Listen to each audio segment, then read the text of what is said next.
Hey troops, I'm going to be responding to a short this time.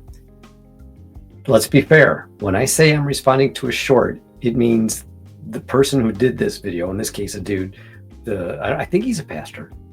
The pastor who did this video was doing this short because he was just getting a little bit of information out and he wasn't trying to get the whole big picture. Okay, he's just giving some information to go on because people were commenting, asking him, can Christians eat pork? You see, in the Old Testament, there's a lot of laws that those people who wanted to follow God, Israel, and particularly, that were going into the land of Canaan, were not supposed to eat certain foods. One of those foods was pig. You probably heard it. Jews don't eat pigs. So he's addressing, can Christians today eat pigs? He's saying yes. So I'm going to talk to that because I think there's a lot more to it than he can fit in his short. So if I sound like I'm picking on him, I'm really, I think he'd have a better defense if he was doing long form video like I do. But since he doesn't, this might be a little bit unfair, and I want to just put that out there in advance. So let's pull it up right now. Here we go, and let me hit play. Should Christians eat pork? Well, in the Garden of... Well, I'm going to start off, first off, no, Christians shouldn't. They shouldn't eat anything that was once a living, breathing, sentient creature of God. We have a choice of food these days that, you know, when he's going to use some verses that come up, the verses he's using were written to a group of people. I mean, if you look at the books he's going to quote Leviticus. And if you read it over a dozen times, I think maybe 20 times, if not more, it says, Moses, tell the people of Israel. Aaron, tell the people of Israel. He's always talking to Israel. He's not talking to you or me or anybody in the 21st century. But these people were being restricted from eating certain animals because when they go into the land of Canaan, those animals were used in pagan rituals.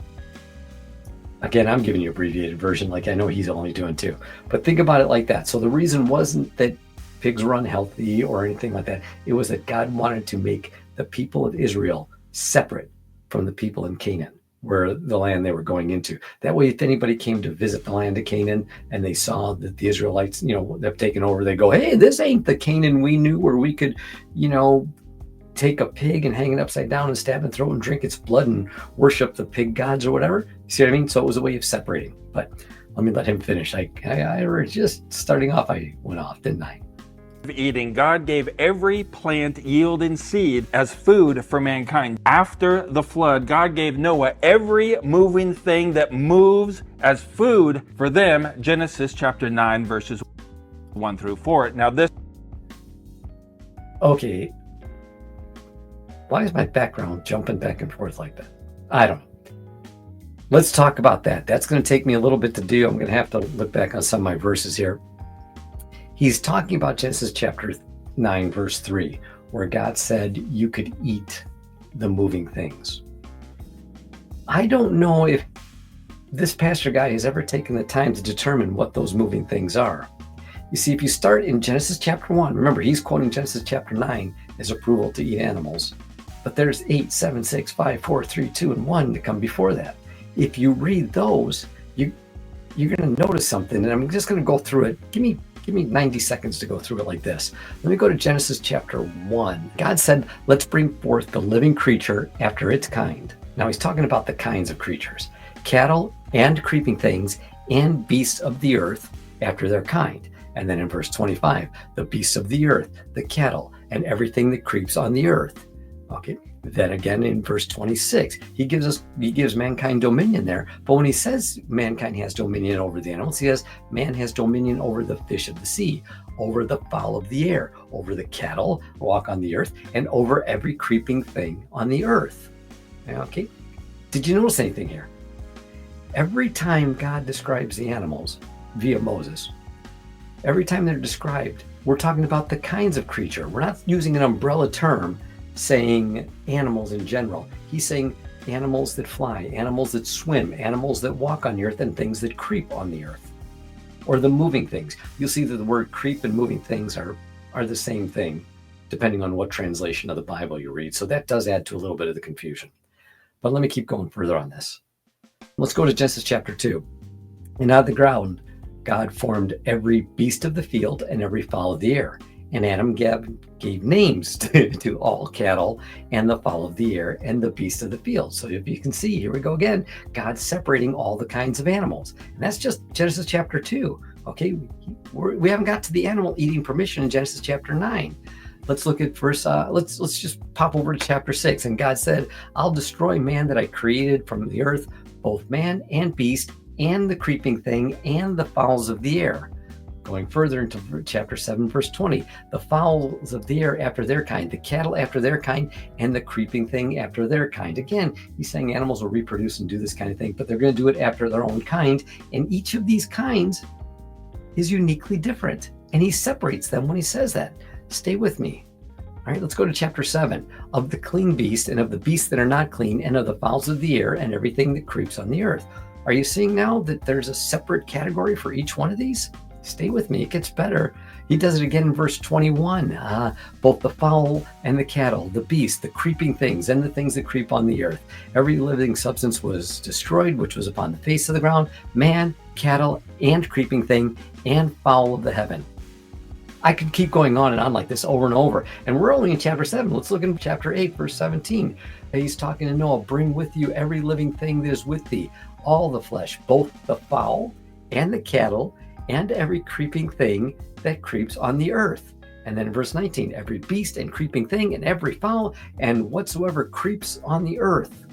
Okay, we're only 8 chapters in, and we're seeing over and over again that these animals are all their own very unique category. Right? I don't want to keep going into this. I'm going to do another video on this where I go much more in depth, but he only did a short, so I'm trying to keep this short, and I'm probably way past this short moment now, but let's just get to verse 9. Chapter 9, verse 3. And every moving thing or creeping thing that liveth shall be food for you, just as the green herb I have given you. What?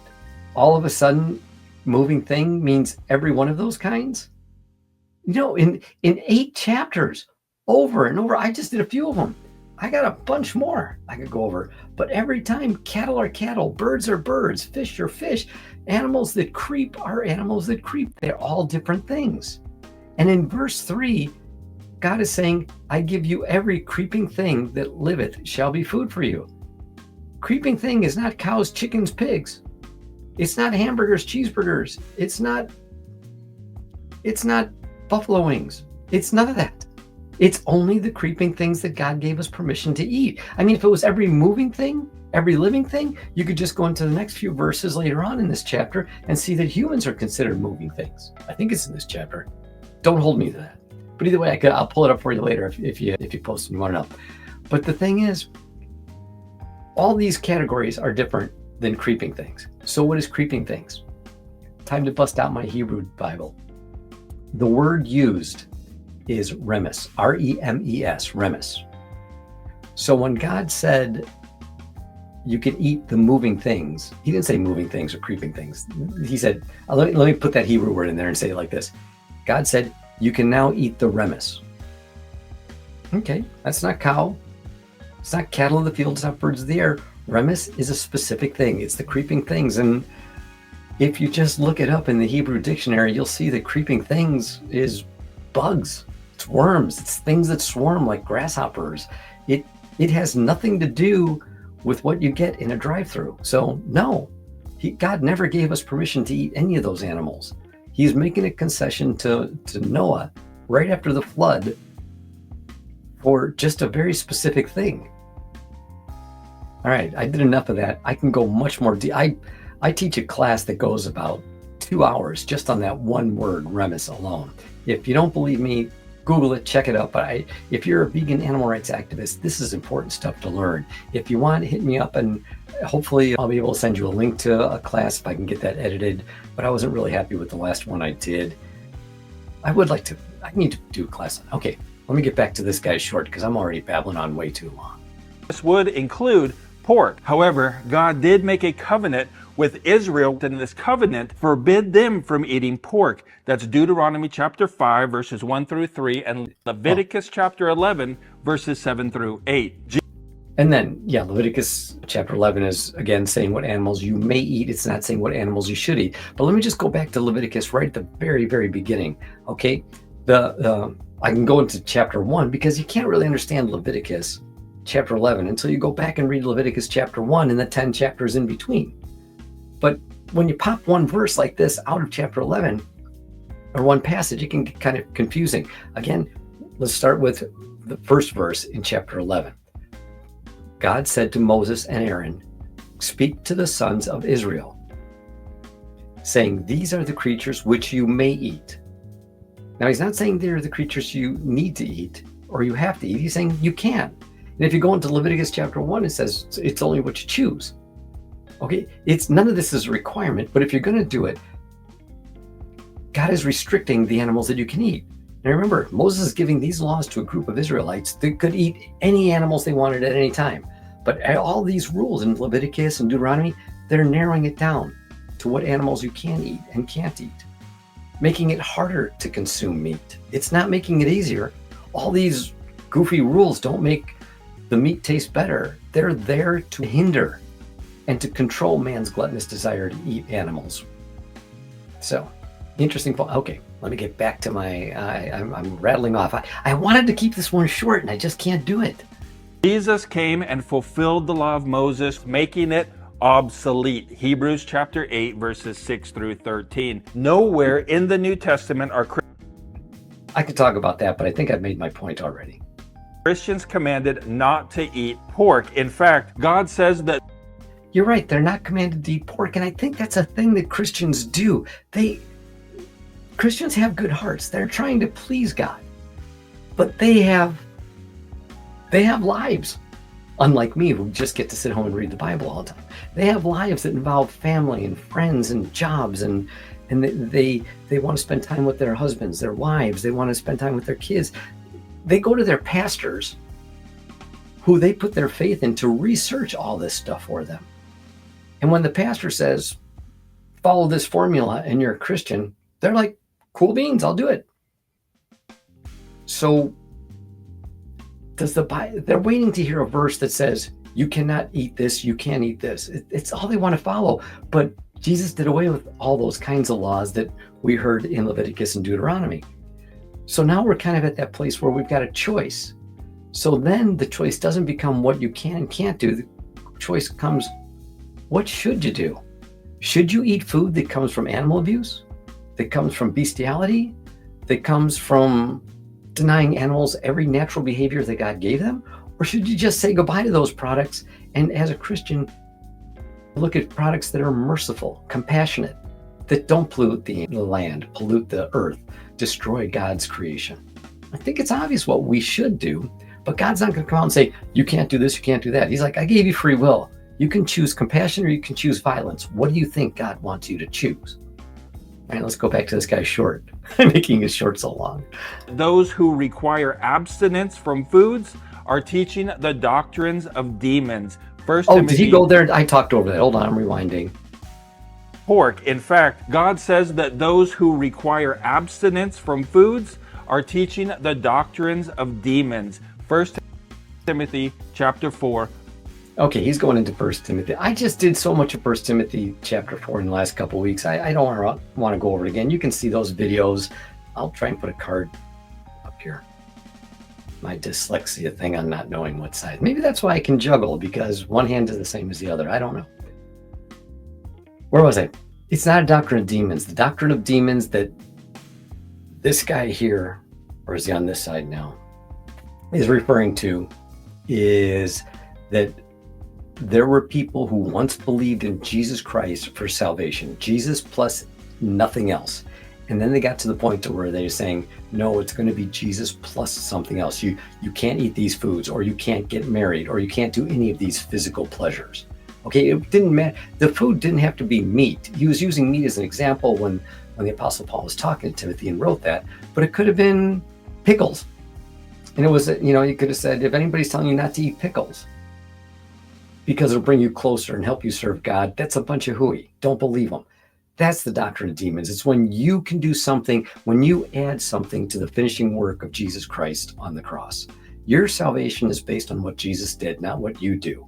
The doctrine of demons is teaching you can do something along with what Jesus Christ is offering, such as refraining from certain foods and marriage and other physical fleshly pleasures. Gnostic teachings. More on that in other videos.